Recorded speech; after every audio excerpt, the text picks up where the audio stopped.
वैष्णवाम की भाषा। भगवान शिव से बड़े वैष्णव कोई नहीं हो सकते। आप सबको तो रामायण के शब्द है, 2 शब्दों से बना हुआ।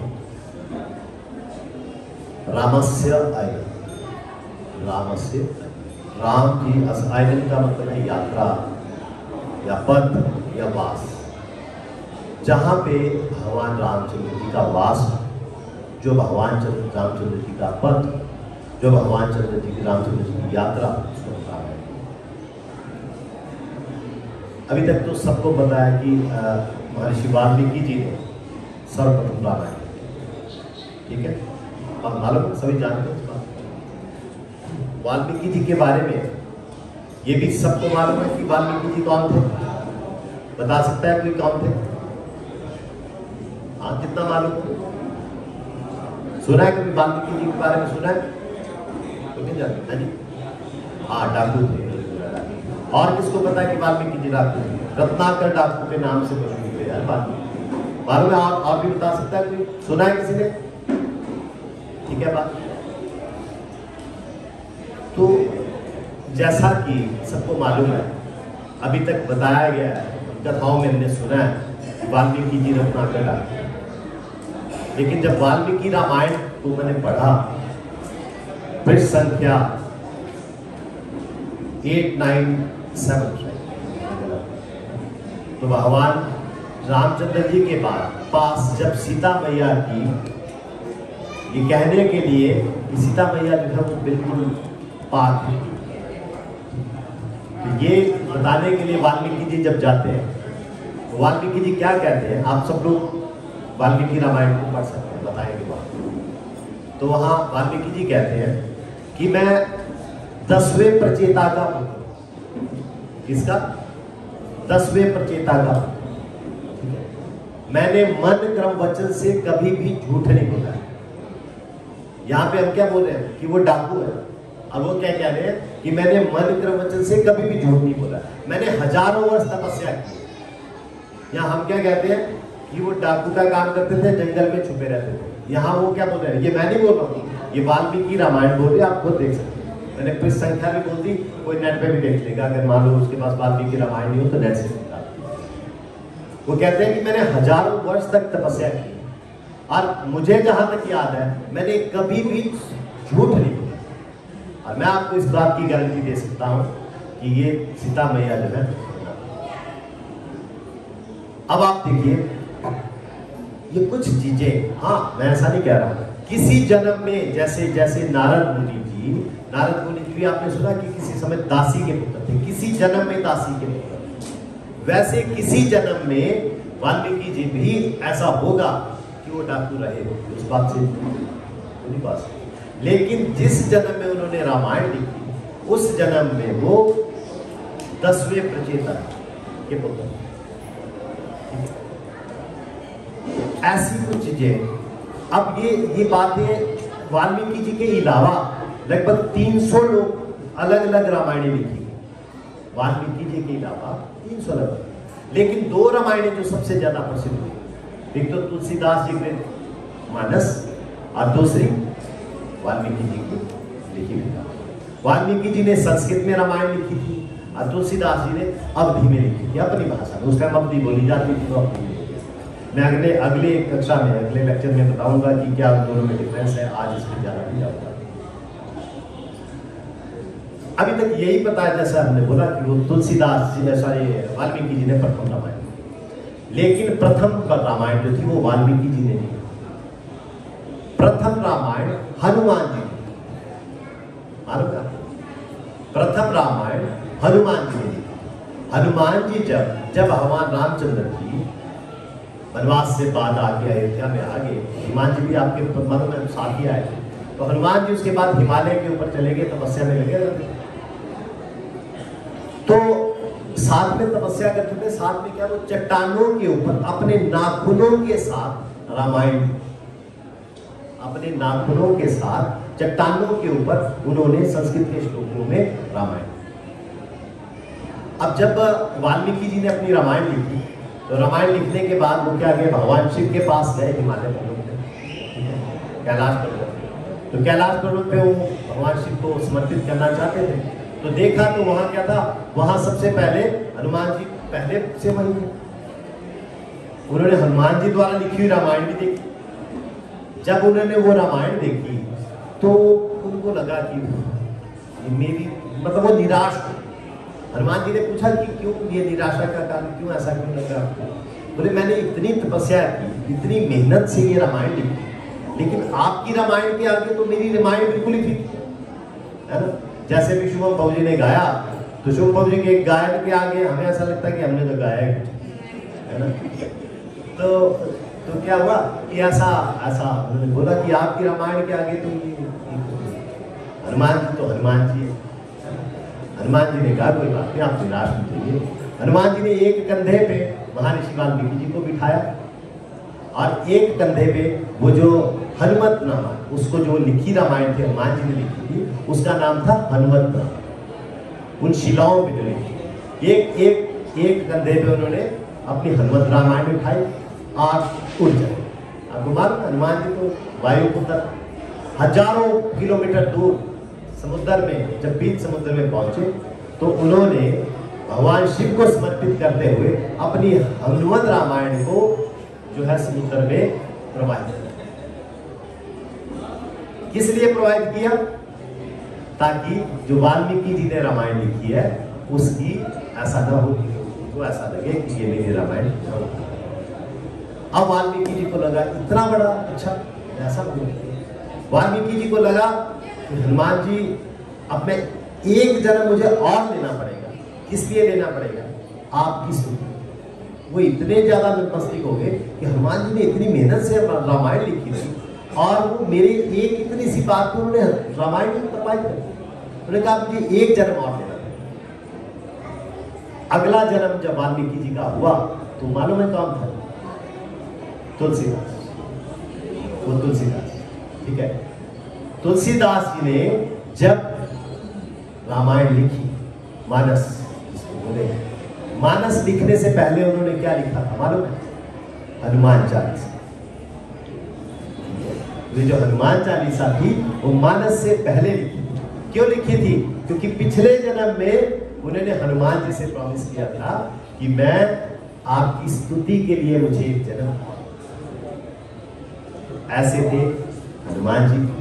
अब जो वाल्मीकि जी है, ऐसा नहीं है कि कंपटीशन है, हम ऐसा सोचें कि ये वाल्मीकि रामायण कि ऐसा कि वाल्मीकि रामायण बड़ी है या मानस बड़ा है, ऐसा नहीं है। मैंने बोला इसके अलावा 300 रामायण है लगभग, ठीक है। लेकिन वो मैं कंपैरिजन अगले उसमें बताऊंगा आपको कि क्या चीजें मानस में है, क्या चीजें वाल्मीकि रामायण। प्रयास करूंगा क्योंकि कुछ एक चीजें ऐसी हैं जो चीजें मानस में है और वाल्मीकि रामायण में नहीं, और कुछ एक ऐसी भी लीलाएं हैं जो वाल्मीकि रामायण में है, मानस में, ठीक है। मैं मुख्यतः वैसे तो वाल्मीकि रामायण पे करूंगा,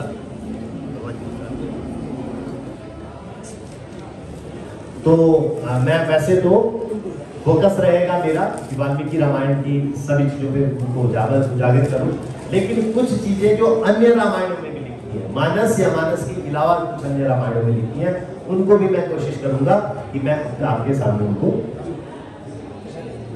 तो जो ये रामायण वाल्मीकि जी ने लिखी उसमें 24,000 श्लोक है। कितने? 24,000। और 24,000 श्लोक संस्कृत में है। उसमें हमारे पास जो है लगभग 7 खंड, 7 कांड।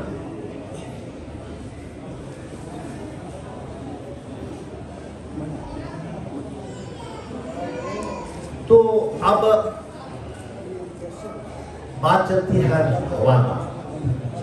भगवान रामचंद्र जी कितने भाई थे?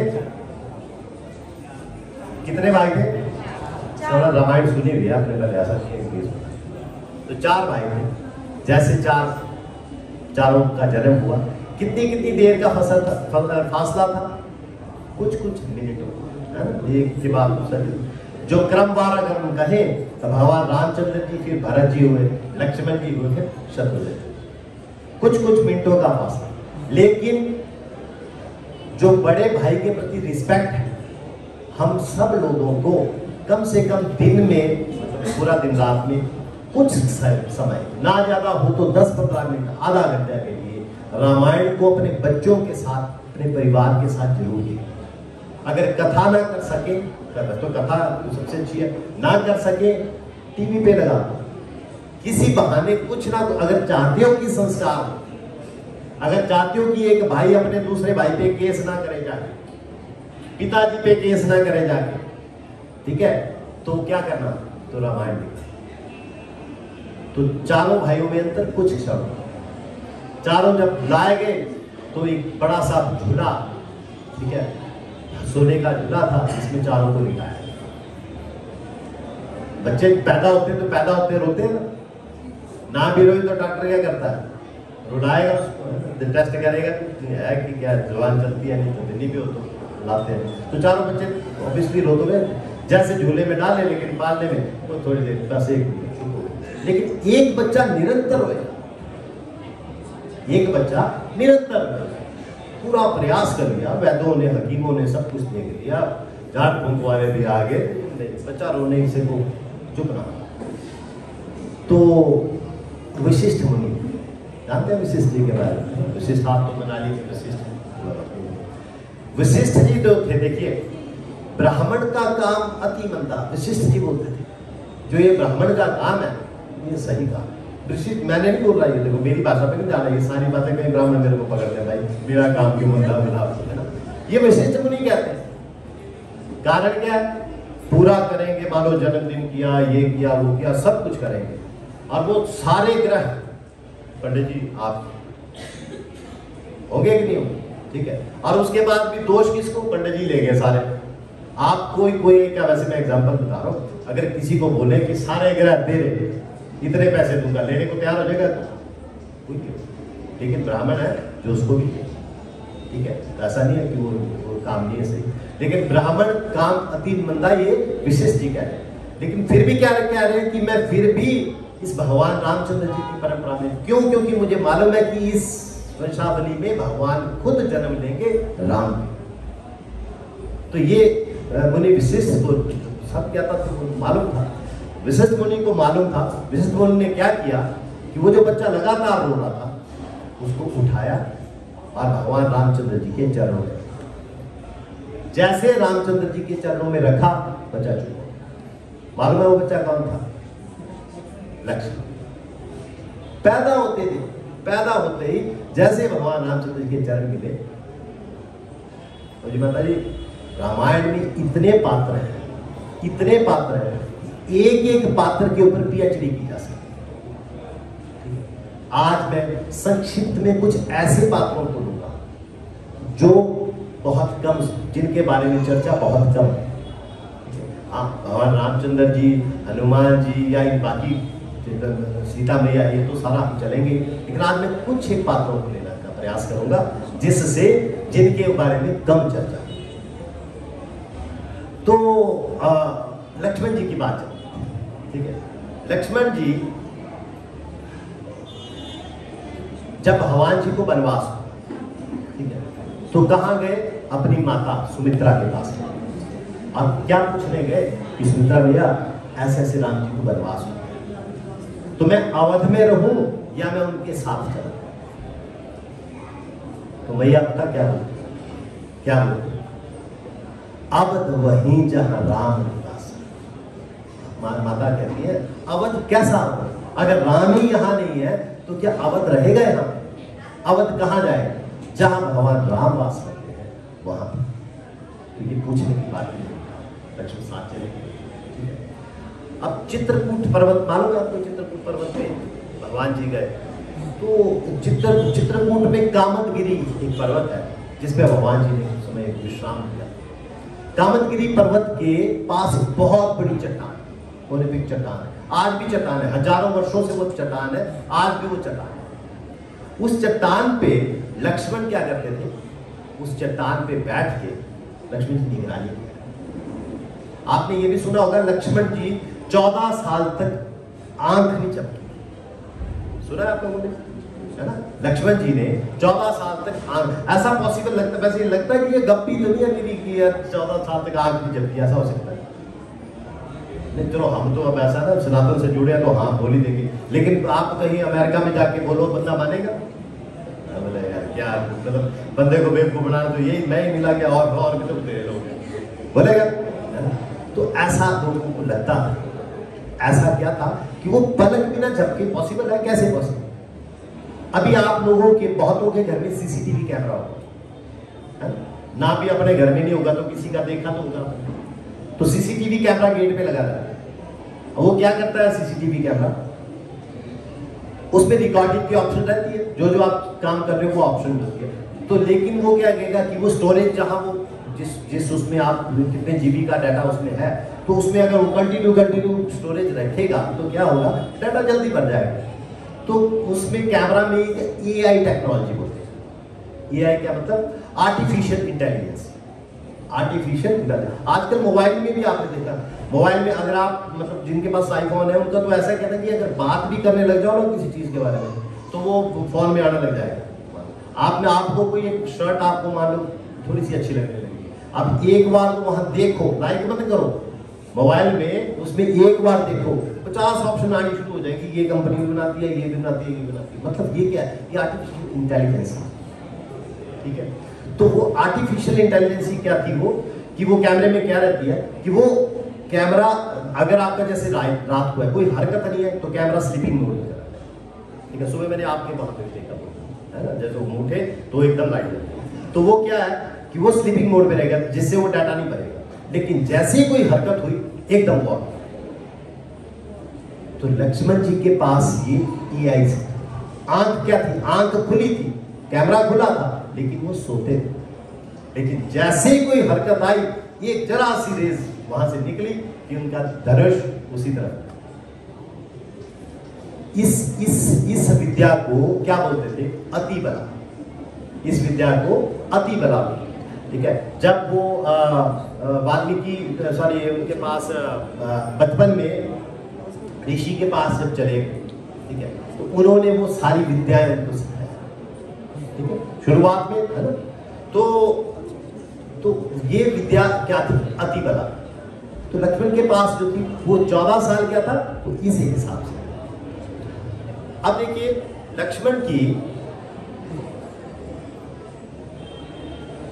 पत्नी का नाम क्या था? उर्मिला, ठीक है। ठीक बोलो, गलत तो नहीं, कहीं गलत बोले तो लोग कहना मेरे को। उर्मिला पत्नी का नाम था। मां को तो उन्होंने पूछा, लेकिन पत्नी को पूछा भी नहीं कि मैं जंगल जाऊं कि नहीं जाऊं 14 साल। आजकल के पतियों से पूछो कि पत्नी के पूछे बिना बाजार जा सकते हैं? टमाटर लाने जा सकते होगा साथ? और वो जंगल चलेंगे 14 साल के लिए, पूछा भी नहीं, बताया तक नहीं। चलो अच्छे, ऐसा नहीं आप सोचो मत, पूछ के जाना चाहिए जहाँ जाओ। मुझे इनकार नहीं है, कम से कम पता होना चाहिए। अर्धांगिनी है, उन्होंने आप सारा कुछ छोड़ के आपके पास आया, पता होना चाहिए एक दूसरे का, ठीक है। अब वो टाइम चला गया ना, वो त्रेता युग की बात है, आज तक तो पूछना चाहिए। तो क्या हुआ कि उर्मिला से तो पूछा, ठीक है। अब देखिए, लेकिन उर्मिला के बारे में मैं आपको छोटी सी बात, उर्मिला के बारे में और सुना है आपने? कुछ बहुत कुछ नहीं सुना, इसलिए मैं कहूँगा मैं उन चीजों को थोड़ा थोड़ा लूंगा जिनके बारे में बहुत कम बोला। हनुमान जी, जब क्या हुआ, हनुमान जी वहां से संजीवनी लेके जा रहे थे ना, पता है लक्ष्मण मूर्छित थे तो संजीवनी लेके जा रहे। तो जब वो अयोध्या के रास्ते से क्रॉस हो रहे थे ऊपर से, तो रडार में एकदम सिग्नल आ गया कि कोई चीज ऊपर से जा रही है, ठीक है। जैसे सिग्नल आया एकदम भरत जी को पता लग गया कि ये कोई चीज ऊपर से जा रही है, तुरंत गए। अब वैसे तो अगर हम मानस में देखें, मानस में लिखा गया, मानस में बोला गया कि भगवान जी ने भरत जी ने बिना फर का बाण मारा, मतलब ऐसा बाण जिसके आगे वो ऐसा ट्रायंगल, वो जो तीर बना होता है उस पर तीर नहीं लगा, बिना फर का। तो उससे क्या हुआ, उस बाण से हनुमान जी मूर्छित होकर नीचे गए, मानस में ऐसा। लेकिन कुछ जगहों पे क्या लिखा गया है, कुछ में क्या लिखा गया है, कुछ जगह में लिखा गया है कि जैसे आज के युग में क्या होता है, आज अगर दुश्मन का जहाज आ जाए तो क्या करते हैं, वो कोई ऐसा नहीं उसको उड़ाई देते हैं, यहाँ से क्या जाएंगे, पहले यहाँ से हमारे जहाज जाएंगे और उसको चारों तरफ से घेर लेंगे, ठीक है, उसको घेरेंगे, उसको मजबूर करेंगे लैंड करने। तो क्या था ऐसा, वो वाहन उन्होंने चलाया जिसे चारों तरफ से हनुमान जी जो थे वो वहां से बिल्कुल एकदम बंदी हुई और उनको मजबूरन नीचे लैंड। जैसे नीचे आए या मूर्छित आए, जैसे भी दोनों में से कुछ भी हम मान सकते हैं, तो जैसे नीचे आए हनुमान जी के मुख से तो निरंतर राम राम राम चला रहा। भरत जी ने सुना और मैंने इनको ऐसे किया, तो राम, क्योंकि आप कैसे राम कैसे बोल रहे हो, क्या क्या।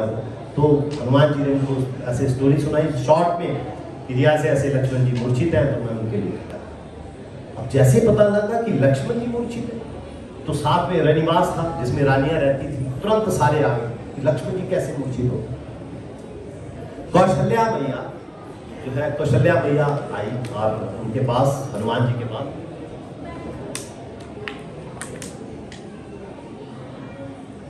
और हनुमान जी से कहती कि क्या बात, लक्ष्मण जी मूर्छित है? बोले हाँ, क्या लक्ष्मण जी। कौशल्या मैया कहती हैं,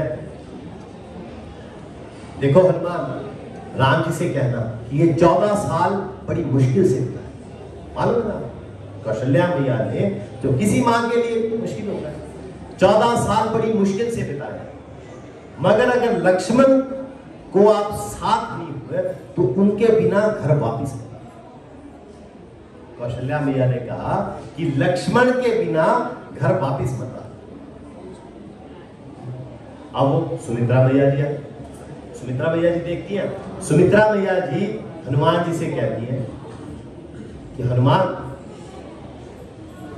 भगवान राम से कहना, बेटे राम से कहना कि सीता मैया को जिसने प्रयास किया बंदी बनाने का, ले जाने का, उस राक्षस को छोड़ना नहीं, उस राक्षस को छोड़ना नहीं, सीता को अपने साथ लेके। लक्ष्मण अगर मूर्छित है, लक्ष्मण अगर वीर गति को प्राप्त भी हो गया तो कोई बात नहीं, मेरा एक बेटा और है, उसको साथ ले। ये सुमित्रा मैया। अब लक्ष्मण की एक पत्नी थी जिनका नाम क्या बताया, उर्मिला। उर्मिला जी जब आई तो उर्मिला जी हाथ में दूध का गिलास लिया और चहकती हुई आती। हनुमान जी बड़े हैरान, यार ये पत्नी है और ये इसको पता है कि पति मूर्छित है, ठीक है, और ये साथ में मेरे को दूध, अदरवाइज पति को कुछ हो तो आदमी क्या बोले, फटाफट निकल के कर क्या रहा है, देर यहाँ गप्पों में कहाँ पड़ा रहा है, ऐसा बोलेगा। वो ये इसके बजाय क्या बोल रहे हैं, इसके बजाय बोल रहे कि चहकती, अरे दूध कर लो हनुमान जी, नीचे आयो जब दूध तो पी के जाओ। हनुमान जी कहते हैं भैया क्या ये, मतलब आपका पति मूर्छित है, आपको मालूम है ना? हाँ जी हाँ जी मालूम है। बोले और आप ऐसी चहकती हुई है, खुश होती रहती है और ये दूध ला रही है, आपके पति के प्राण संकट में, अब उसके बावजूद आप ऐसा करें। तो उर्मिला भैया पता है क्या बोलती है हनुमान जी, हनुमान जी ये किसने कह दिया कि आपको ये किसने कह दिया कि मेरे पति के प्राण संकट में? आपसे किसने कहा कि मेरे पति के प्राण संकट में है? अगर आपको कुछ डाउट हो तो 5-7 दिन यही रहो। उर्मिला कहती है कि अगर आपको कुछ डाउट है तो 5-7 दिन यही रहो। सुबह उठ के उपासी लेते हुए भी, सोते वक्त भी, हर क्षण जिस राम का वो मेरे पति नाम लेते हैं, आज वो उनकी गोद में लेटे हैं, आज वो उनकी गोद में लेटे हैं। यमराज तो क्या, यमराज तो क्या, साक्षात महाकाल भी आ जाए तो उसकी गोदी से उसको वह हिला नहीं सकता। ये विश्वास था उर्मिला, ये विश्वास था। अब देखिए उर्मिला जी के बाद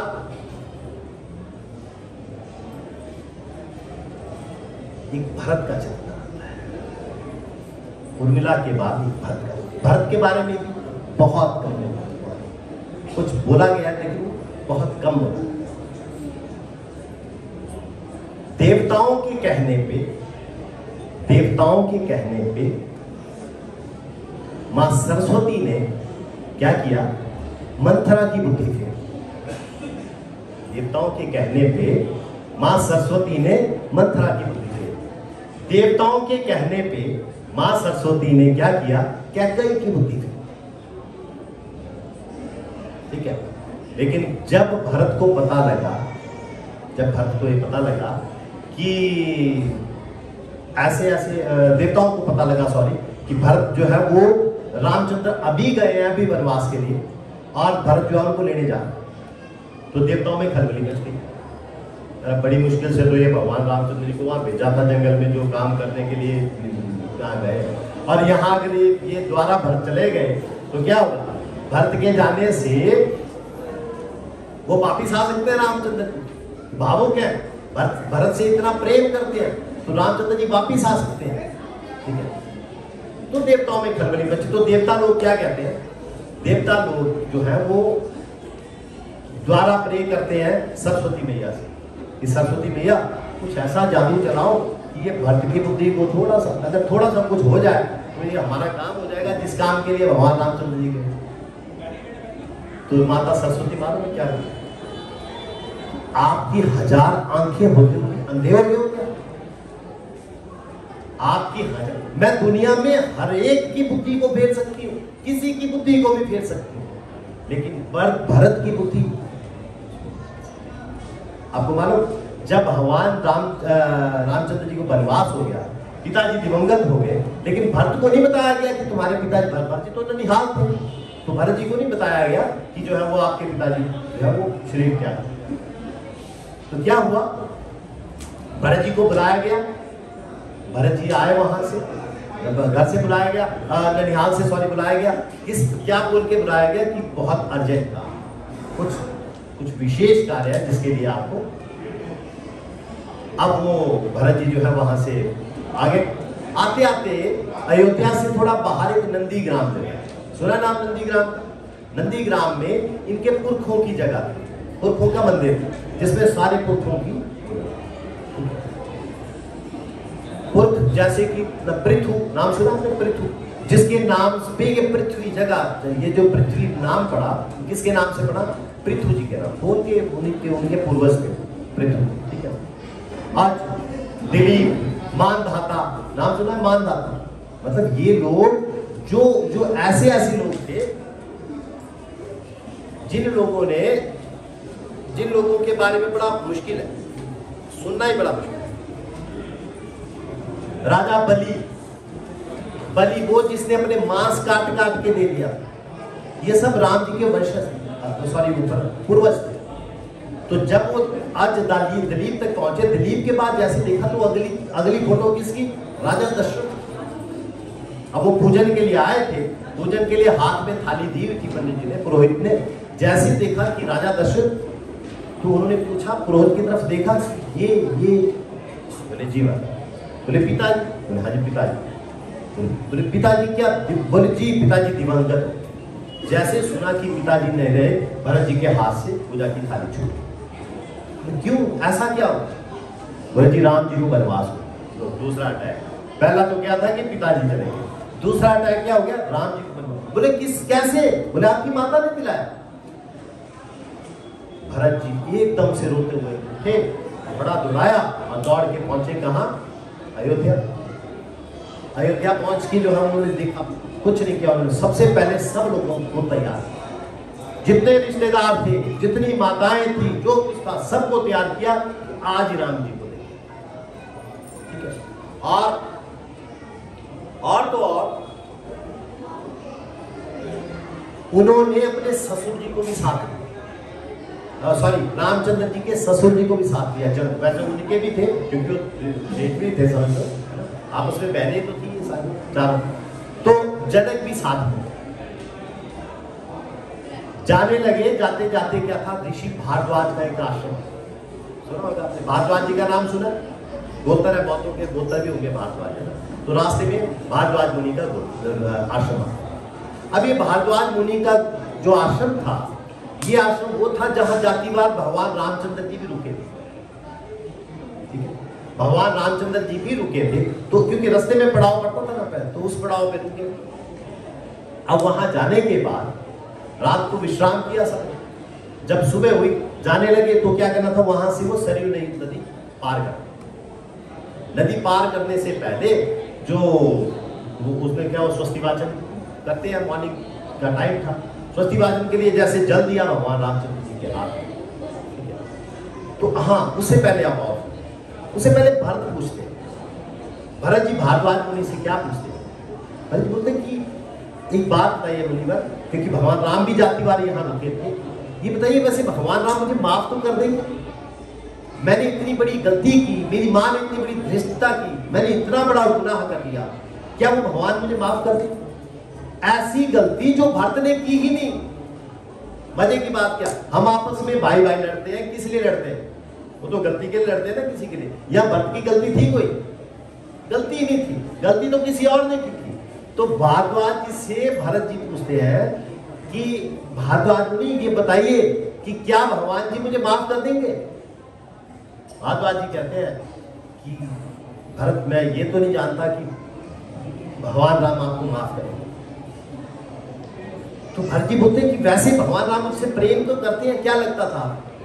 बोले देखो डिटेल तो मेरे को नहीं पता है कि आपकी भाइयों की आपस की बात है, पर एक बात, एक छोटा सा इंस्टेंस है। बोले क्या इंस्टेंस? तो वो मैं बता रहा था कि जैसे भगवान रामचंद्र जी जब जाने लगे तो स्वस्ति वाचन के लिए जल दिया पुरोहित ने उनके हाथ में, ठीक है? तो जब स्वस्ति वाचन के लिए दिया तो बोलते ना जम्बूद्वीपे भरतखंडे, आता है शब्द, आपने भी किया होगा कभी पाठ करते। तो जब जम्बूद्वीपे भरतखंडे, जब भरत का नाम आया, जैसे ही भरत का नाम आया तो हा भरत कहते कहते भगवान रामचंद्र जी को मूर्छा आ गई। सिर्फ भगवान जी रामचंद्र जी ने भरत का नाम सुनते ही इतना प्रेम करते थे भगवान रामचंद्र जी भरत से। वो कहते मुझे ये नहीं मालूम, मैं नहीं जानता भरत कि वो तुमसे कितना प्रेम करते हैं, लेकिन जैसे ही जम्बूद्वीपे भरतखंडे भरत का नाम आया तो भगवान राम जी को हा भरत करते भगवान रामचंद्र जी भूमि। माता जी अब भरत जो है वो आगे चल रहे। जब वहां पे वो चित्रकूट पहुंचे, चित्रकूट में भगवान जी रुके थे, ठीक है? तो जब रामचंद्र जी चित्रकूट पहुंचे तो रामचंद्र जी से, अब भगवान जी तो है चित्रकूट में, वन देवी थी, वन जो वन की है, तो वन देवी आई भगवान जी के पास और हाथ जोड़ के बोलती कि भगवान जी बताइए आपके स्वागत में मैं क्या सेवा कर सकती हूँ, क्या करूँ क्या नहीं करूँ? भगवान जी ने बोला नहीं चलो सेवा सुना कुछ नहीं है, पर्ण कुटीर है वो हम बना लेंगे, कोई बात नहीं, छोड़ दीजिए, लेकिन एक छोटा सा काम। बोले बताइए क्या काम? बोले जिस रास्ते से मैं आया हूं उस रास्ते के सारे कांटे हट।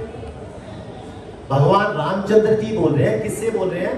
वन देवी से, चित्रकूट में, कि वन देवी जिस रास्ते से मैं आया हूं ना उस रास्ते के सारे कांटे हटा।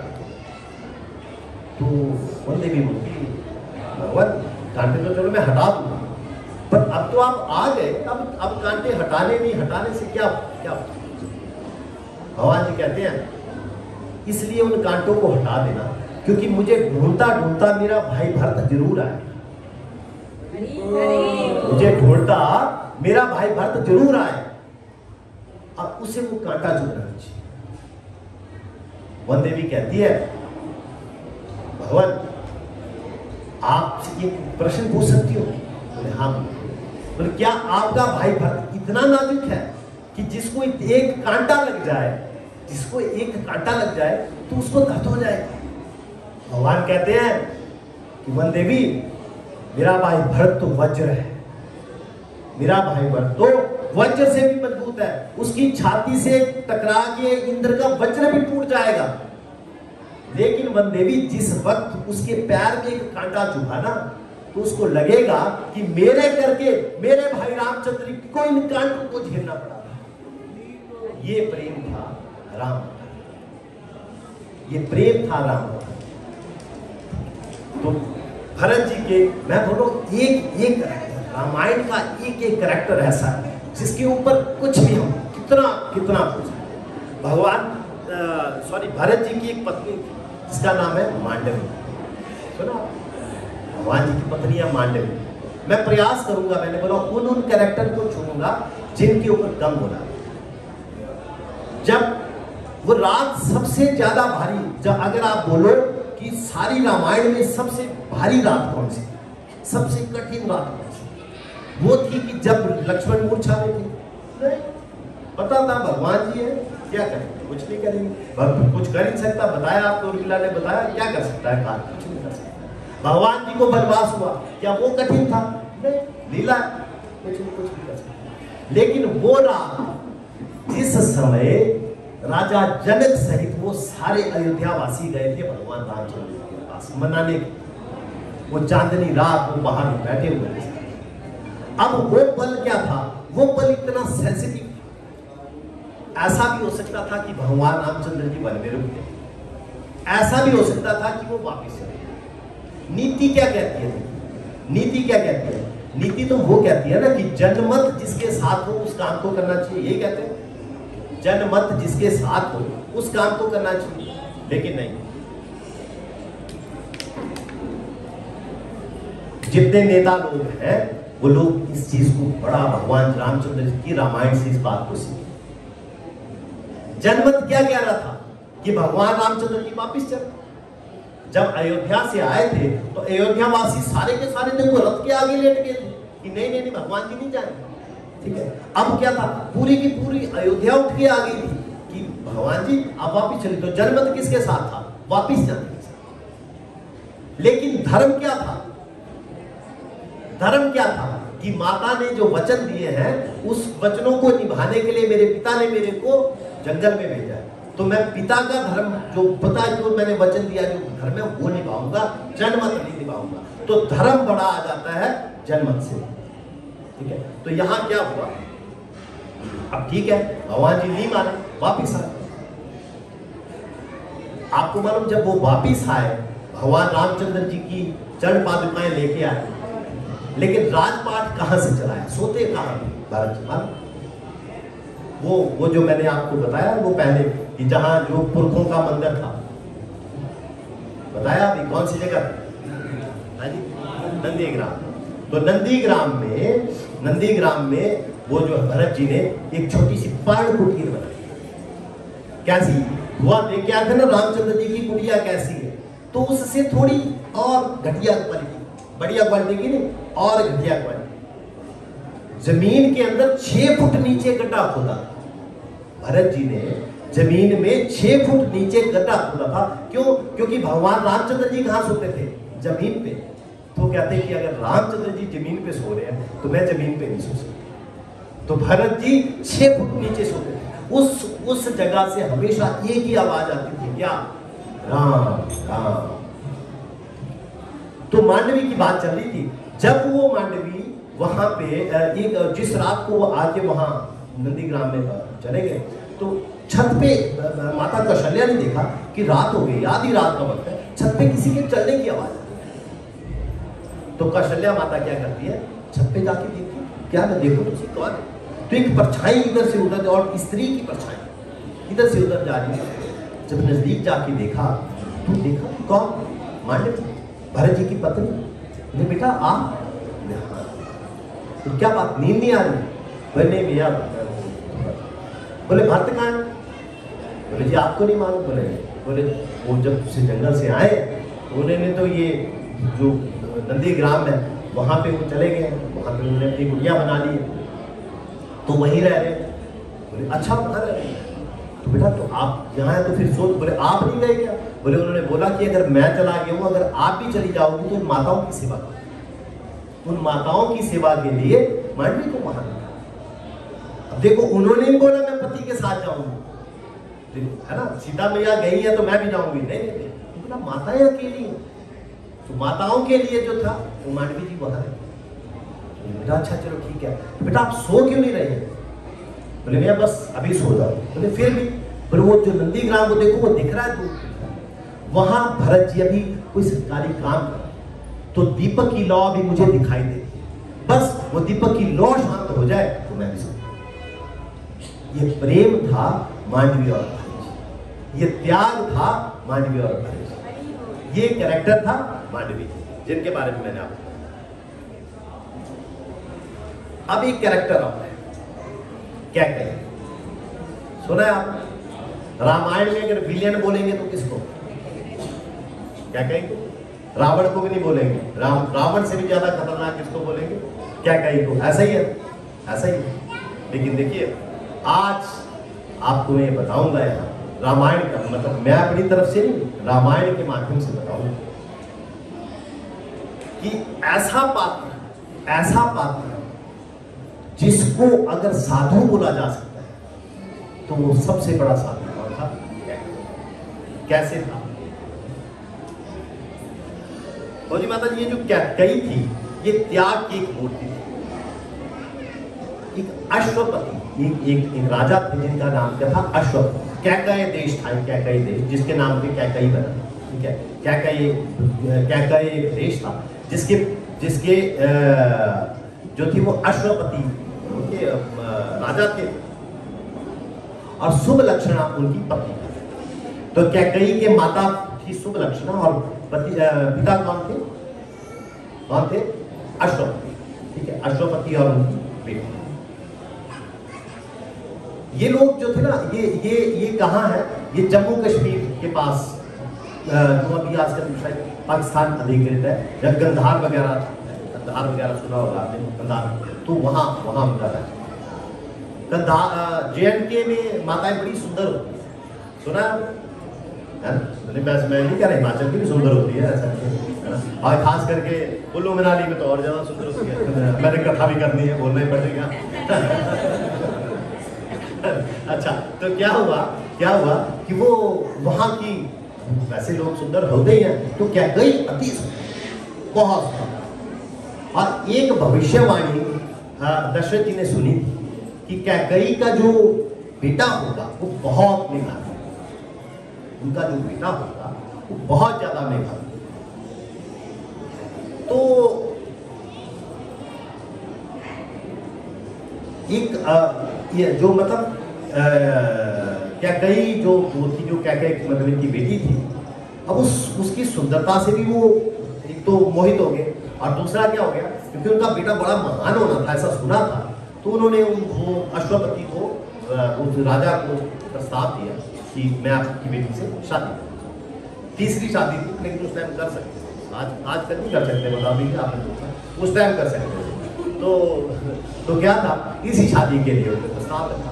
अश्वपति जी ने क्या बोला, क्योंकि कि राजन आप ठीक है, आप छत्रपति हैं, सब कुछ है, लेकिन आपकी ऑलरेडी 2 पत्नी, ठीक है, और अगर आप एक प्रॉमिस करते हैं कि ये जो मेरी बेटी है, जो इसका बच्चा होगा, अगर उस बच्चे को अगर आप अपने बाद चक्रवर्ती सम्राट बनाए, अदरवाइज क्या था, पहली तो कौशल्या थी, तो कौशल्या का बेटा ही होना था, या फिर उसके बाद सुमित्रा थी, उनका बेटा होना था, तो ये था नंबर तो लास्ट में आना था। तो उन्होंने बोला कि अगर आप ये प्रॉमिस करें कि आप इसके बेटे को चक्रवर्ती बनाओगे, तो इस शर्त पे मैं उसकी शादी आपसे कर सकता हूँ।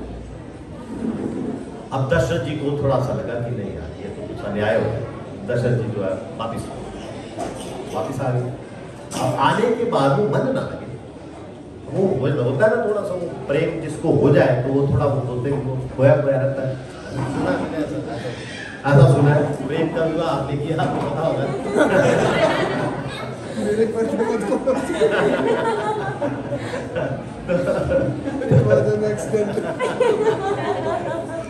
तो क्या हुआ कि वो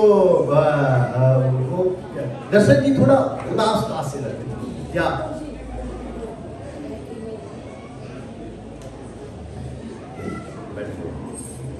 अच्छा, तो दोनों रानियों ने पत्नी को, अखिल पति में कुछ भी तरह सा हो जाए ना, पति की बातों से, पति की हरकतों से एकदम पत्नी को डर लग जाता भी कुछ है।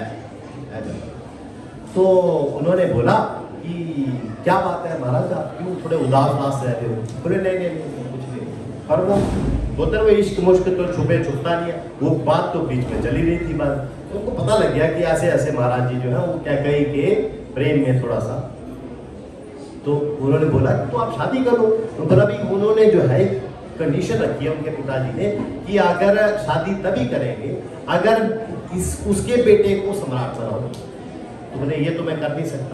तो बोला कोई बात नहीं, आपके लिए तो हम हैं, कोई बात नहीं, हम इस बात के लिए भी राजी हैं। इसलिए वो उस समर्थन में उन्होंने राजा दशरथ जी ने ये वादा किया था कैकई जी के पिताजी को कि उनके बेटों को मैं सम्राट। इसलिए देखिए क्या था, इस बात का पता वैदिक मुनि को था, जो राजगुरु थे उनके वशिष्ठ जी, उनको भी इस बात का मालूम था।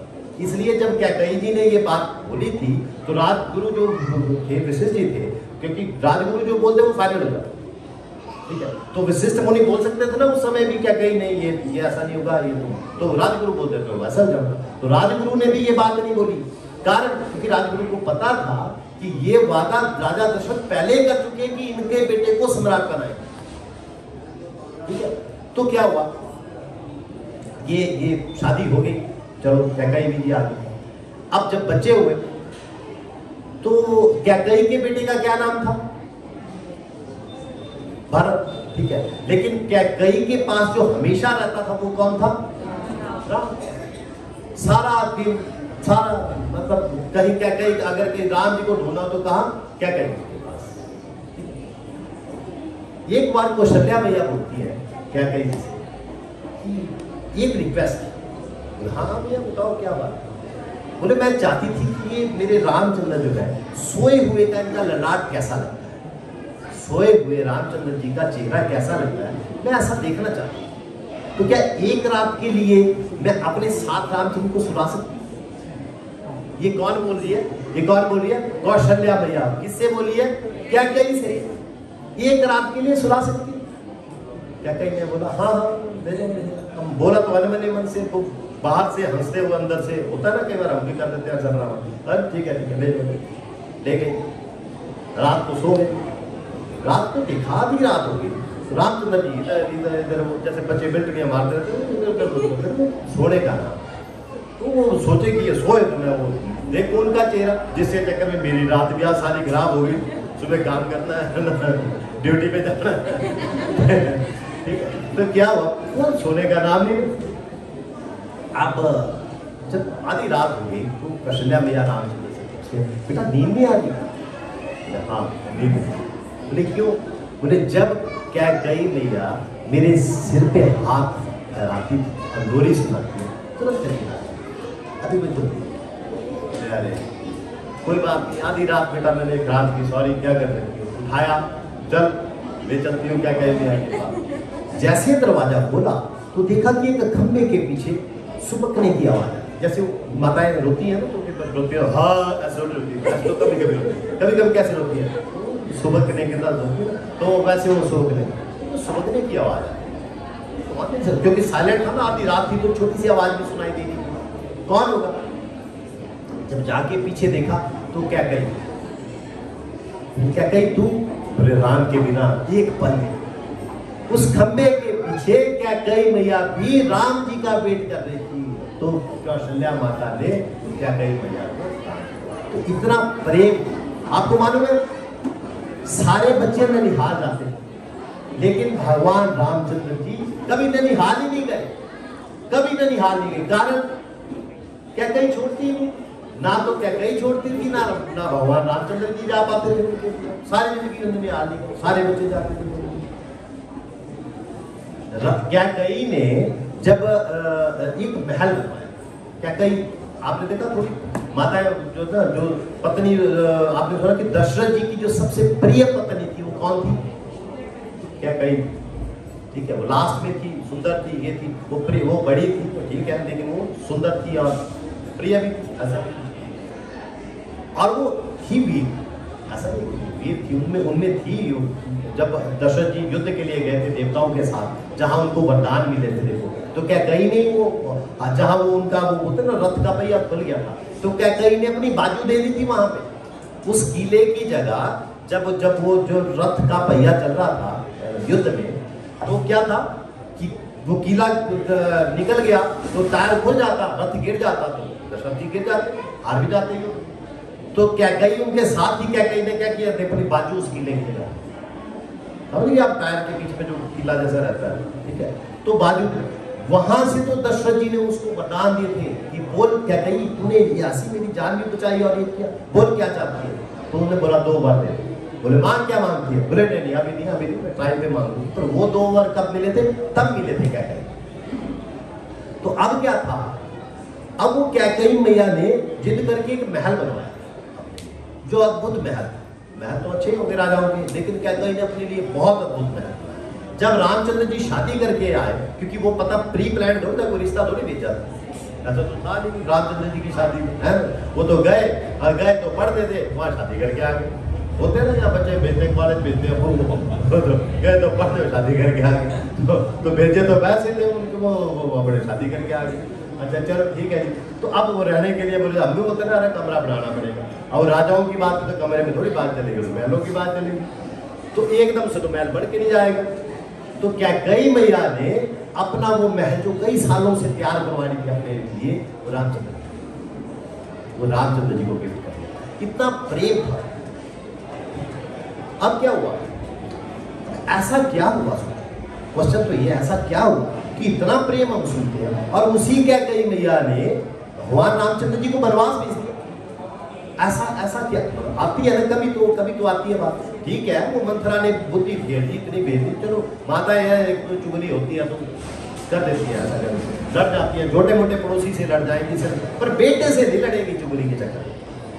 चुगली के चक्कर में बेटे से नहीं लड़ेगी। बहू भी कई बार कर देती है, कर देगी, बस तब भी वो थोड़ी बहुत देर के लिए करेगी, उसके बाद फिर बाद में अपने बेटे से ही करेंगे वैसे। तो ऐसा क्या हो गया, क्वेश्चन किया। तो देखिए एक बार क्या हुआ, जब भगवान रामचंद्र जी ऐसे क्या कहने बैठी थी, दिन का वक्त था, और रामचंद्र जी उनकी गोदी में सिर रखे। तो भगवान रामचंद्र जी मैया से पूछते हैं कि भैया एक बात बताओ, आप इसे कितना प्रेम करती है। माँ से क्वेश्चन किया जाए, कोई किसी भी माँ से कोई अगर बच्चा पूछेगा कि भैया कितना प्रेम करती हो, तो क्या बोलेगी माँ ने? तो वैसे ही कई मैया ने बोला, बेटा प्रेम क्या है, मेरा जो कुछ है वो तुम्हारा ही है। बोले जो मैं मांगूंगा दोगी। बोले बेटा ये मांगने की जरूरत ही क्या है, जो कुछ भी मेरा है वो तुम्हारा, इसमें मांगने वाली क्या बात है। तो रामचंद्र जी क्या कहते हैं कि भैया ये ऐसे ना, मेरे सर पे हाथ रखो फिर बोलो, सर पे हाथ रखो फिर बोलो कि जो मैं मांगूंगा वो आप दो। बेटा मैंने बोला सर में हाथ बनना नहीं, रख दिया, हाथ रख दिया, ठीक है। बोले भैया अगर मैं जो कुछ मांगूंगा तो उसमें क्या होगा, उसमें आपको बड़ी बदनामी होगी, बड़ा अपयश हो जाएगा। बोले कोई बात नहीं, अपयश का कोई बात नहीं। बोले ऐसा अपयश हो जाएगा कि दुनिया में कोई भी अपनी बेटी का नाम क्या कहीं नहीं रखे। ऐसा हो सकता है कि अपनी बेटी का नाम, और सुना आपने अभी तक सुना किसी का नाम क्या कहीं, सुना किसी ने अपनी लड़की का नाम क्या कहीं रखा हो? और कब की त्रेता से चल रही है ये बात कि कोई भी अपनी बेटी का नाम क्या कहीं नहीं रखेगा। तो कोई बात नहीं, मेरे को क्या माना प्यार मान चल। भगवान रामचंद्र जी हैरान कि मैं मांगता जा रहा हूं और ये वचन ऐसे में दिए जा रही है, कुछ भी नहीं दी, है क्या बिना पूछे। लास्ट में क्या कहते हैं कि रामचंद्र जी मैया का चरण पकड़ के बोलते हैं, भैया ऐसा भी हो सकता है कि जो मैं मांगू उससे आप विधवा भी हो जाओ। अब मैया थोड़ा सा अब किसी को भी बोला जाए कि यार विधवा हो चुके तो मतलब आजकल की तो बच्चे को इतनी जोर से मार फेंकेगी कि ठीक है, मतलब साथ में जो गालियां बोलेगी है ब्यास पीठ से नहीं बोलूंगा तो लेकिन मैं यार 1 मिनट के लिए तो सीरियस हो गई, प्रेम करती थी। बोले बेटा तुम्हारे लिए ये भी राज्य, तुम्हारे लिए जिसमें अगर तुम्हारी खुशी होती है तो मैं ये करने को भी तैयार हूं। अब भगवान रामचंद्र भैया देखो, मेरी शादी के बाद एक वक्त ऐसा भी आएगा जिसमें आप जैसी शूरवीर, जो शूरवीर थी ना, मैंने बोला ना हाथ दे दिया था और माताओं ने दिया, इन्होंने दिया, बोले आप जैसी शूरवीर का जरूरत पड़े।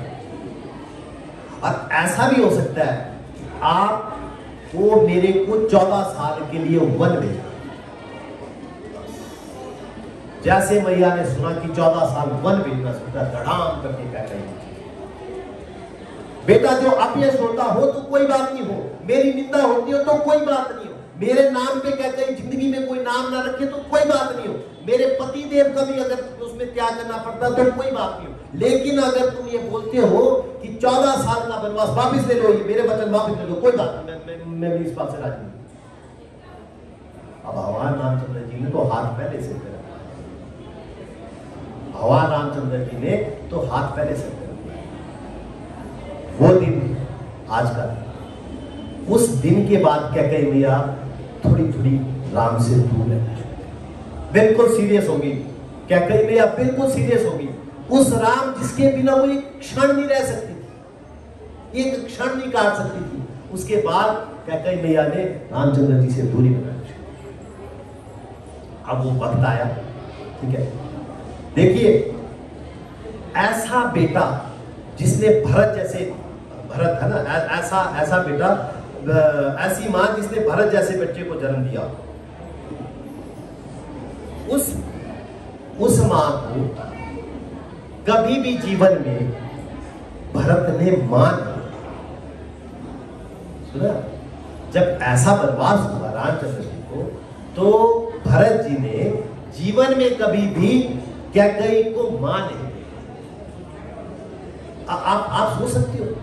और रामचंद्र जी ने एक वादा मांगा था कैकेयी मैया से कि कैकेयी मैया, ये जो 14 साल का वनवास आप मेरे को दोगी, इसके बारे में किसी को बताओगी भी नहीं, इसके बारे में किसी को बताओगी भी नहीं।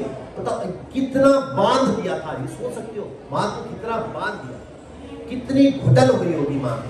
वो जो दिल का टुकड़ा जिसको वन को भेजा जा रहा है, और वो वन को भी कौन भेज रही है? वही भेज रही है। पति देव भी उसके साथ दिवंगत हो जा रहे हैं, और वो बात जीवन में किसी को बता नहीं सकती। भगवान रामचंद्र जी कहते हैं, भगवान रामचंद्र जी कहते हैं कि अगर कोई इस दुनिया में किसी संत को अगर देखना चाहे, तो वो संत कौन है? क्या करें? इससे बड़ा त्याग, इससे बड़े त्याग की मूर्ति जो है वो दूसरी कोई नहीं कर सकती। जो क्या है, अब देखिए, जब कैकेयी वहां से वापस आए और भरत जी वहां से वापस आए,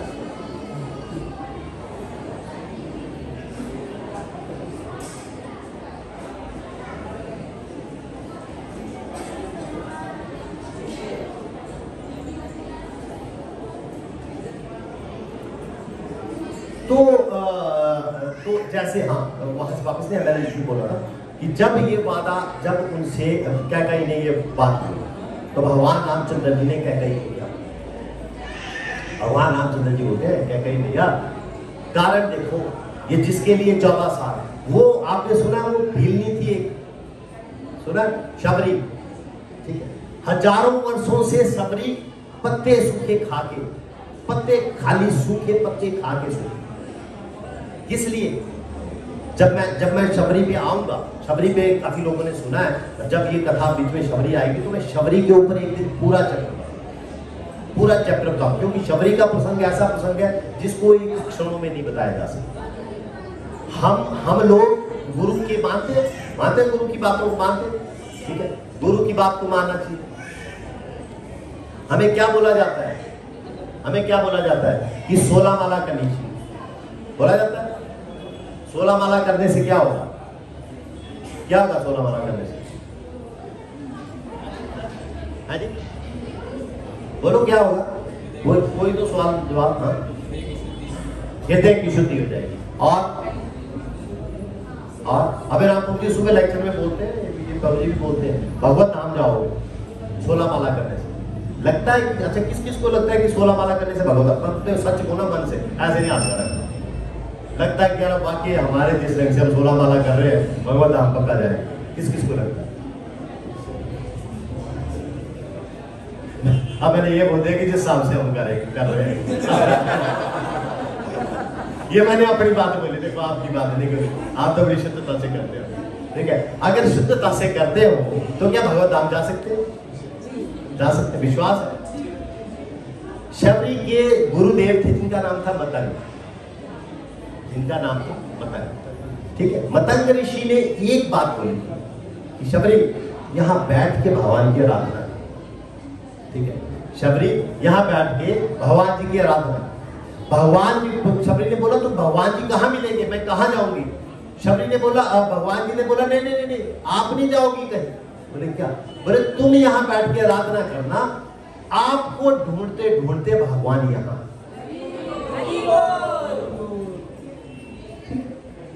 अब ये कितने साल मालूम कितने साल? अब देखो, क्योंकि मैं हजारों वर्ष बोला ना, आपने यहाँ भी सोच लिया यार गप मार, ये हजारों साल तपस्या मान लिया, ठीक है। कारण क्या है भैया, त्रेता युग की बात है। त्रेता युग में कितने लाख वर्ष आदमी की आयु ही भगवान रामचंद्र जी ने कितने साल शासन किया, नेट पे देखो तो सही। और रामचंद्र जी कितने साल रहे, भगवान कृष्ण तो बाद में रहे, लाखों वर्षों में सारा कारोबार। तो अब वो तपस्या भी क्या की, हजारों वर्षों में। तो शबरी ने 1000 वर्ष किसके इंतजार में लगा दिए, सिर्फ और सिर्फ कि भगवान रामचंद्र जी यहाँ से आएंगे। और क्यों, क्या विश्वास था कि गुरु ने बोला, हमारे गुरु ने बोला कि आप 4 दिनों का पालन करो, 16 माला करो, भगवत धाम मिलेगा। लेकिन हम लोगों को गुरु की बात पे विश्वास नहीं। जिस दिन ये विश्वास आ गया, वो विमान पक्का। तो यहाँ भगवान रामचंद्र जी कह रहे हैं, भगवान जी कहते हैं कि मैया आप अपनी मत सोचो। वो शबरी जो हजारों वर्षों से सूखे पत्ते खा रहे हैं, वो ऋषि मुनि जो हजारों वर्षों से तपस्या कर रहे हैं कि भगवान राम यहाँ आएंगे तो हम उनके दर्शन करेंगे। अगर मैं जंगल नहीं जाऊंगा तो वो सारे लोग कैसे। भगवान जी ने लेकिन कहीं ऐसा नहीं बोला कि जाके मैं रावण को मारूंगा, ऐसा नहीं बोला। क्यों?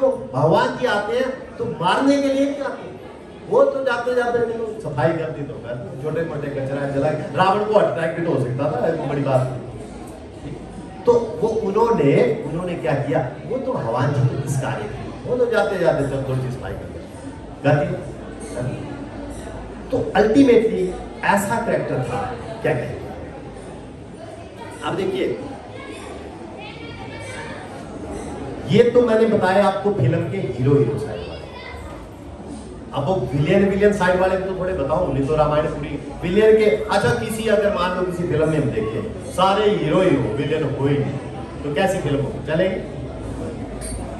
बताओ चलेगी?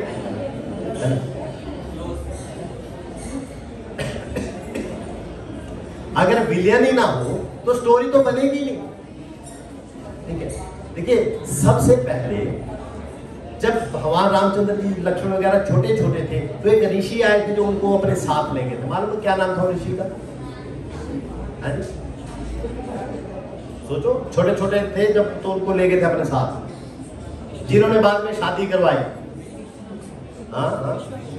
हाँ, हरी बोल, रामायण पढ़ते हैं आप, भी पढ़ते हैं, कृष्ण लीला में पढ़े रहते मुझे लगता है।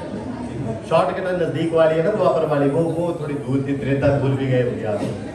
तो थे उस जन्म में थे, ऐसा नहीं हम नहीं थे, रामायण के टाइम में भी थे, लेकिन थोड़ा भूल गए, पुरानी स्टोरी होगी। तो विश्वामित्र जी अब विश्वामित्र जी को बोला, विश्वामित्र जी लेके क्यों गए थे उनको? हाँ, राक्षसों के लिए गए, पर विश्वामित्र तो चलती फिरती एक लैब थी। विश्वामित्र जी के पास इतने आयुध थे जो इनको भगवान जी को दिए उन्होंने, वो विश्वामित्र जी ने दिए था, गुरु थे मतलब ऐसे तो भगवान है, लेकिन लीला में तो दिए। तो विश्वामित्र जी से कहा, जैसे कल परसों अभिराम जी अपनी क्लास में कहते, विश्वामित्र जी से पूछा दशरथ जी ने कि विश्वामित्र जी आप तो इतने जबरदस्त हैं, आप बलशाली हैं, आप क्यों नहीं राक्षसों को मार देते, एक श्राप दोगे मर जाएंगे, ये गाय में छोटे छोटे बच्चों को लेके जा रहे नहीं। अगर मैं श्राप दूंगा तो मेरे क्या होगा, जो मेरा तपस्या का बल है, वो तपस्या का बल क्षीण। और जो राम है वो पुरुषोत्तम है। सुना आपने पुरुषोत्तम राम नाम सुना? पुरुषोत्तम मतलब पुरुषों में उत्तम है, पुरुषों में उत्तम है। पूरी रामायण के अंदर भगवान जी की देखिए एक स्टोरी, देखिए हीरो, देखिए हमारी फिल्म का हीरो देखिए। हम लोग फिल्म देखने जाते हैं, है ना, जाते हैं फिल्म देखने, वहां जाके अच्छी सी फिल्म आए तो माताएं रोना शुरू कर देती होता है, पता लग रहा है ये कौन है, ये नाटक ही तो कर रहे हैं सारे। लेकिन क्यों रोती हैं? रोते क्यों? क्योंकि उनकी एक्टिंग इतनी जबरदस्त है कि वो हमें फील ही नहीं होता कि वो एक्टिंग कर रहे हैं, उनको हमें पता ही नहीं लगता कि वो एक्टिंग कर रहे हैं। यहाँ रामायण में जो हमारे हीरो राम है वो इतनी जबरदस्त एक्टिंग करते हैं, आदमी होने की, इंसान होने की एक्टिंग करते हैं। हम लोग, आप लोगों की तो बात ही क्या बोली माता जी, भगवान शिव की पत्नी पार्वती मैया वो धोखा खा जाती, भगवान शिव की पत्नी पार्वती, सुना है प्रसंग आपने? शिव एक बार जो रामचंद्र जी विलाप कर रहे, हाय मेरी पत्नी चली गई, हाय मेरी पत्नी चली गई। तो आजकल आप मतलब पतियों को बोले कि पत्नी मायके कब जाएगी, पत्नी है ना, वो होता है कि एक बार वो बस स्टैंड पे गया ना, तो एक पत्नी जो थी वो पत्नी बड़े महीने बाद घर से वापिस आई। अब जब आई तो पति बड़ा से लेके जा रहा है, उधर से एक और कपल जा रहा है, वो भी उधर जा रहा है, पत्नी को लेके जा रहा है, पति बड़ा खुश।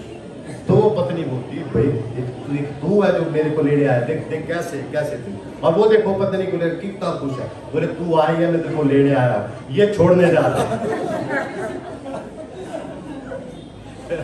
ठीक है तो यहाँ क्या है, यहाँ क्या वो रामचंद्र जी रो रहे, क्यों रो रहे हैं? क्यों? सीता हाय सीता हाय सीता हाय। वहां से भगवान शंकर और पार्वती जा रहे हैं। जैसे जा रहे हैं तो भगवान शंकर जी जो है ना वैसे रामचंद्र जी की तरफ वैसे, पार्वती मैया बोलती है भगवान शंकर किसको प्रणाम किसको कर रहे हैं? बोले ये जो बैठे हैं, ये जो पत्नी के लिए रो रहे हैं इनको। बोले नहीं ऐसा ना, ये नाटक कर रहे हैं, ये तेरे को पता नहीं, ये भगवान बोला ऐसा होता है क्या? तेरे को बोला समझ जा। तो माताओं की बात है, वो पति की बात थोड़े इतनी सीरियसली लेती है माता है ना, एक आधी बारी में तो लेंगे ही नहीं, मेरे को ले लेंगे।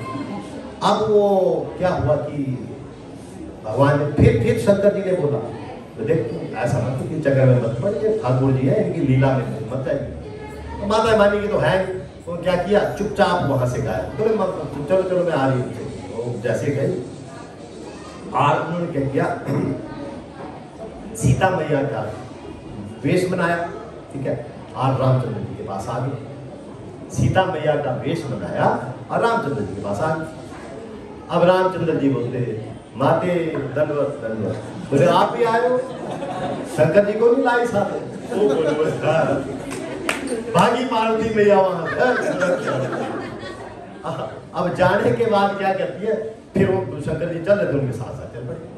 अब शंकर जी को तो पता भगवान है, बोले अच्छा तो आगे पर, हाँ बस मैं जरा सा ऐसे बोले तो परीक्षा कैसे, परीक्षा मानने की तैयार नहीं है, माता है मानने की भी नहीं, कभी भी नहीं, मैंने परीक्षा नहीं कभी नहीं मानेगी, माने भी कभी नहीं।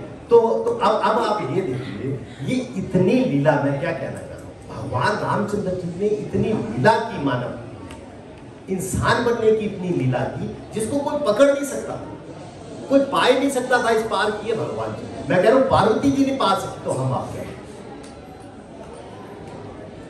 तो फिल्म के हीरो की तरफ चलते हैं, रावण। कैसा आदमी था भाई रावण, कैसा था? ठीक था? हाँ जी, हाँ बोलो सोचो, कैसा था? एनालिसिस इतना अच्छा हो जाता है, रावण का पता नहीं कैसा है ना। तो जो रावण था, ब्रह्मा जी के एक मानस पुत्र थे, पुलस्त्य। ब्रह्मा जी के मानस मतलब मन से पैदा होता है ना, उस टाइम सृष्टि जो होती थी वो मन से पैदा होती। ये मैथुन सृष्टि बाद में शुरू हुई, तो मन से पैदा होते थे। मानस पुत्र थे पुलस्त्य। पुलस्त्य के एक जो थे बेटा हुआ, ठीक है, वैश्वानर। तो वो जो बाद में कुबेर कहता है, बाद में कुबेर कहता है, ठीक है। तो वो जो कुबेर थे ना, वो शुरू से क्या करते थे, कुबेर जी शुरू से वो ब्रह्मा जी की सेवा में चले, शुरू से ब्रह्मा जी की सेवा। अब पुलस्त्य पैदा मैंने किया, सेवा ब्रह्मा जी कर रहा है, कुछ मतलब वो बात बढ़ नहीं थी। होता ना ऐसा, आपका मतलब ऐसा लगे कि यार पैदा मैंने किया, पड़ोसी के घर होगा, और तो और छोड़ दो, कुत्ता भी हम रख ले, रोटी हम दे, भौंकने मार है, तो क्या करेंगे? होता है, वो तो बेटा था, अब पुलस्त्य जी को लगा यार ये कुछ पता ठीक नहीं, तो शुरू से मतलब वो पुलस्त्य जी जो उसके बाद थोड़ा ठीक नहीं रखते थे वो साथ। अब क्या हुआ कि उन्होंने एक अपने शरीर से एक और पुलस्त्य पैदा, अपने शरीर से ये मतलब ये तब जो कर सकते हैं हम नहीं कर सकते, हम एक दूसरे के कैसे कर सकते, हो नहीं सकता, पैदा नहीं सकता। उन्होंने क्या किया, अपने शरीर से एक और पैदा किया, जिसका नाम क्या रखा उन्होंने, जिसका नाम रखा विश्व, जिसका नाम विशर्वा। उसका नाम हुआ विशर्मा, ठीक है, प्लस का ही समझ लीजिए वो दूसरा। पर वो बड़े क्रोध में हुआ, क्यों? क्योंकि गुस्से में कह रहा है ये इसको तो मेरे को कुछ करना पड़ेगा।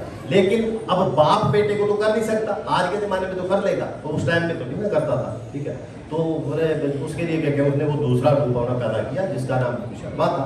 अब वो क्रोध में पैदा हुआ था, तो इसलिए वो हमेशा थोड़ा सा क्रोध। और कुबेर को तो ऐसे वो मोटी आंख, ठीक है। पर कुबेर के बारे में कुबेर को लगता था यार मेरे चाचा है, इनको ऐसा मतलब ऐसा नहीं करना चाहिए, ठीक है। तो कुबेर ने क्या था, ब्रह्मा ने क्या किया था जब उनकी सेवा में थे, तो ब्रह्मा ने कुबेर को जो था वो सारा जितना विश्व का धन है, दुनिया का धन है, उसका जो कुलपति कौन है? कुबेर। सुना ना, कुबेर के पास भंडार, कुबेर का भंडार सुना है, वो भंडार। ये जो सोने की लंका थी ये किसकी थी मालूम है? शिव भगवान तो रहते थे वहां, कहाँ चले गए? वो बचा रहे थे उनका, तो वो सर में छाल डाल के धूल लगा के वो क्या करेंगे वहां। और चलो आपने ठीक बोला, और कोई किसकी थी लंका? सोने की लंका किसकी थी? रावण। सिंपल सा सवाल है, सोने की लंका रावण की थी, पर वो रावण की नहीं थी, पार्वती की भी नहीं थी। पार्वती जब पति वहां रहेगा तो उनको भी वहीं रहना पड़ेगा, पति क्वार्टर में रहे तो पत्नी थोड़ी घर में रहेगी, वो भी वहां जाएगी रहने के लिए, तो उनको वही वो उनका तो था, जब वो जंगल में रहते थे वो भी रहते थे। ये जो महल सोने का था ये ब्रह्मा जी ने कुबेर को दिया था, ये सोने का महल कुबेर का, कुबेर को बनाने के लिए। क्यों? क्योंकि वो जब सारी दुनिया के धन का जब स्वामी था, आज भी करते हैं ना व्यापारी लोग कुबेर जंतर रखते हैं ना, करते हैं, क्यों? क्योंकि धन का स्वामी। तो क्या था कि कुबेर के साथ पास एक जहाज था, ठीक है, कुबेर के पास एक जहाज भी था, और वो जहाज कैसा था? ऐसा जहाज जो मन की गति से चलता। कुबेर का वो जहाज कैसा था? मन की गति से, मन की गति, स्पीड। अभी बोला कुल्लू, अभी बोला बॉम्बे, तो बॉम्बे, तो वो मन की गति से चले। और उसमें जितनी मर्जी आप चाहो उतनी सीट्स आप एक्सपेंड कर सकते। ये नहीं मैं 10 सीटों वाला, तो बोलो 500 आदमी तो 500 वाला, छोटो बोलो 1000 आदमी तो 1000 आदमी, तब भी कुछ सीटें खाली बैठी। वो एक ऐसा जहाज था, वो किसके पास था? कुबेर, ठीक है। तो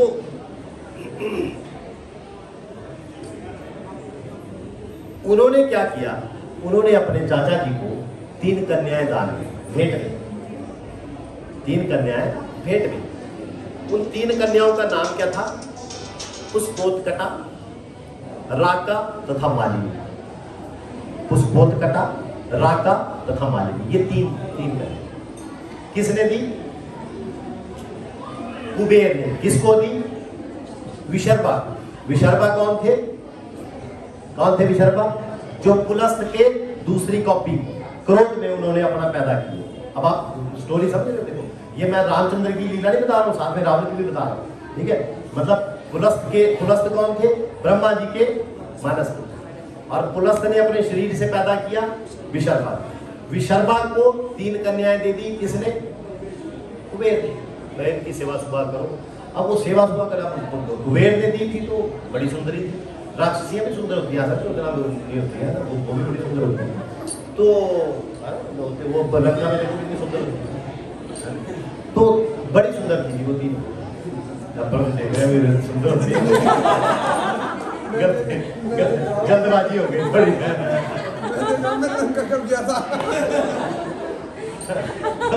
तो क्या हुआ? अब आपकी तो शादी की जा सकते हैं, एक बार चांस ले सकते हैं।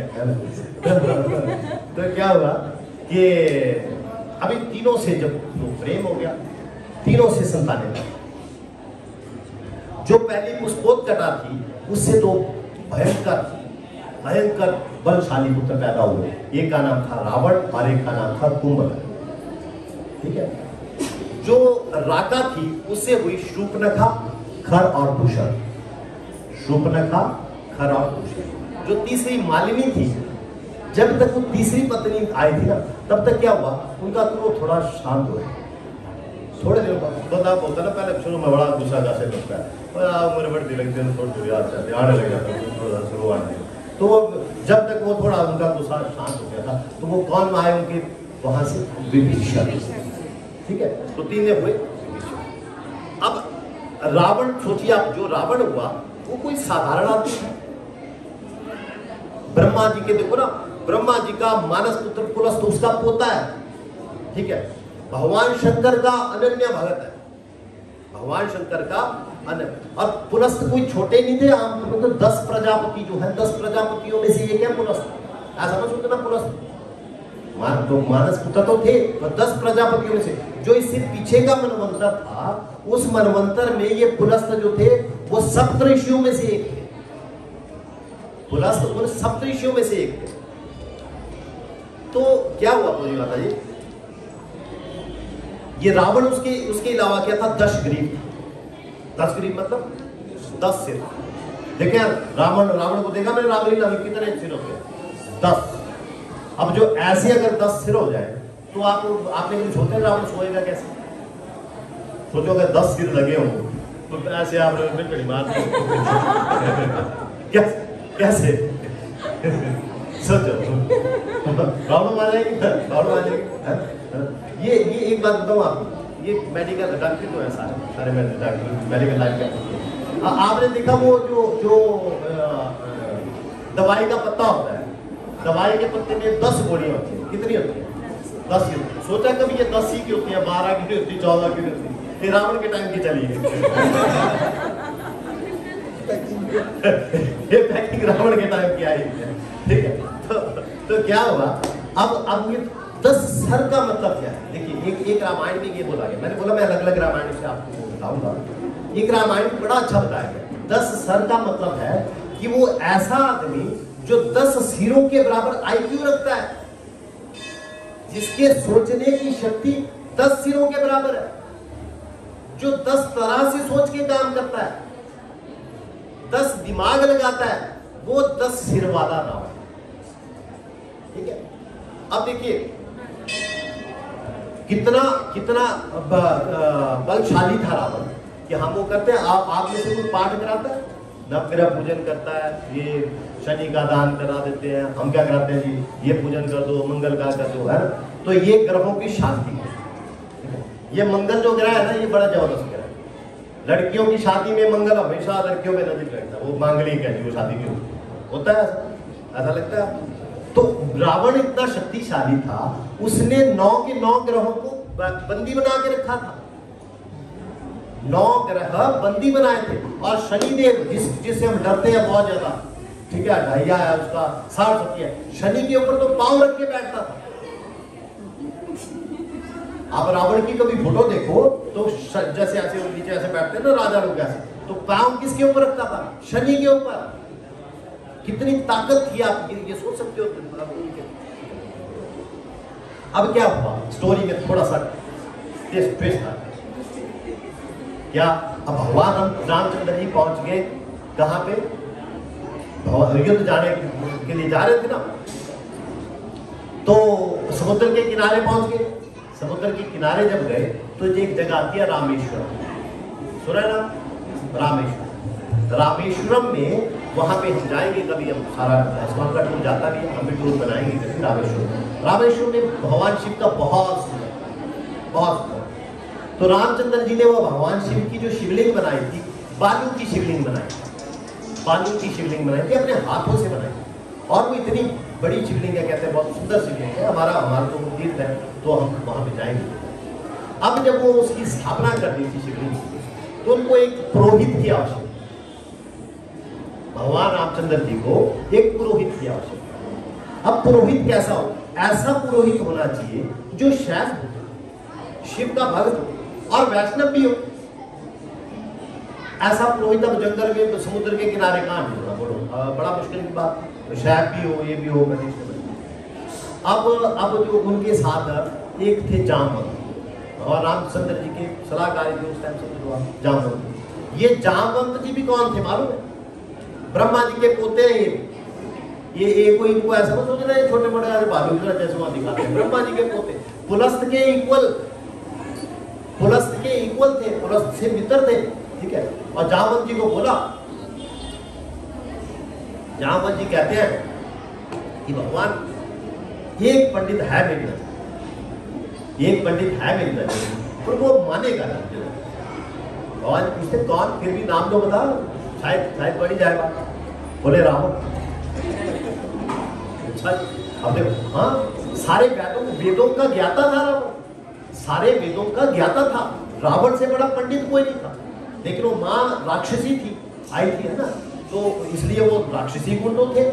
पिता ने वो बड़ा क्रोध में, क्योंकि वो जो पिता थे, जब मैंने बताया आपको, बड़े विशर्मा, बड़े क्रोध में हुए थे पैदा, तो इसलिए वो क्रोध में था। लेकिन ज्ञानी उतने ज्यादा, पंडित इतना बड़ा, तो बोले वो एक पंडित है। अगर भगवान आप ने बोला देख तो नहीं, देख मान ही जाए, हो भी सकता है मान ही जाए, ठीक है। तो चलो जामवंत जी गए, जामवंत जी जाते हैं। अब जैसे रावण को तो अब इनको इन्फॉर्मेशन आती है ना, एक दूसरे से एकदम पता लग जाता है, पूरे जासूस तो होते हैं पहले। रावण को पता लगने लग गया कि जामवंत जी आने वाले, उन्होंने अपने सारे सैनिकों को बुलाओ, यहाँ पे जामवंत दादा आने वाले। जामवंत दादा आएंगे, किसी ने गुस्ताखी नहीं करना, गलत बोले सलूट पूरे मारने में कोई है, और उनको चुपचाप मारने देना, स्वाद फूल कोई नहीं करना। राक्षस थे ना, हमारे सिपाही बताओ कैसे होंगे, तो वो राक्षसों के सिपाही कैसे होंगे, तो सोच सकते हो ना। तो वो उन्होंने बोला मैं पंगा नहीं लेना, चुपचाप आ। अब जी वहां से वो आए जामवंत जी, आके जामवंत जी को उन्होंने, जामवंत जी को लेने के लिए गेट तक गया रावण, ठीक है, लाया, क्योंकि दादा का मित्र था। आके जी वहां उन्होंने जो है सारा सब कुछ किया। अब सत्कार के बाद पूछा कि जी बताइए क्या कारण है, तो आने का उद्देश्य बताइए। उन्होंने कहा कि देखो रावण, मेरे दो यजमान, वो यजमान जो है पूजन करा, और उनको एक ऐसे ब्राह्मण की आवश्यकता है, ऐसे पुरोहित की आवश्यकता है जो शैवी हो, वैष्णव और वेदों का ज्ञाता।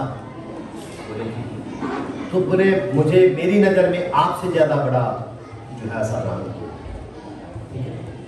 तो रावण पूछते कि आपके ये जो यजमान है, ये वो कोई अयोध्या के निष्कासित जो राजकुमार है, तो वो तो नहीं? बोले हाँ हाँ हाँ वही। बोले उनका जो उद्देश्य है कहीं लंका पे विजय पाना तो नहीं है? बोले हाँ जी वही है। क्यों रावण जी झूठ तो बोलेंगे, सच बोलेंगे, सतयुग के बंदे। बोले हाँ जी। रावण बोलता नहीं, मैं तो ऐसे ही पूछ रहा था।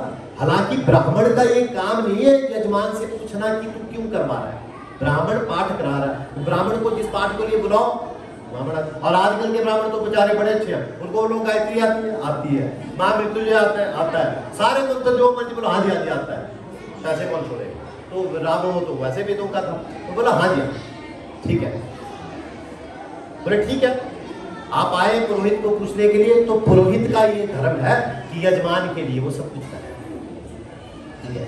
मैं आऊंगा समय पे आ जाऊंगा। तो जामवंत जी ने बोला ठीक है, तो आपको लिस्ट भी दे दो, अभी आपने काम किया देखो लिस्ट मांगते, बोला लिस्ट दे दो, क्या क्या सामान लाना है, क्या क्या सामग्री की जरूरत पड़ेगी बोली। रावण ने बोला देखो जामवंत दादा, आपके जो ये दो यजमान जंगल में, क्या उनके पास वो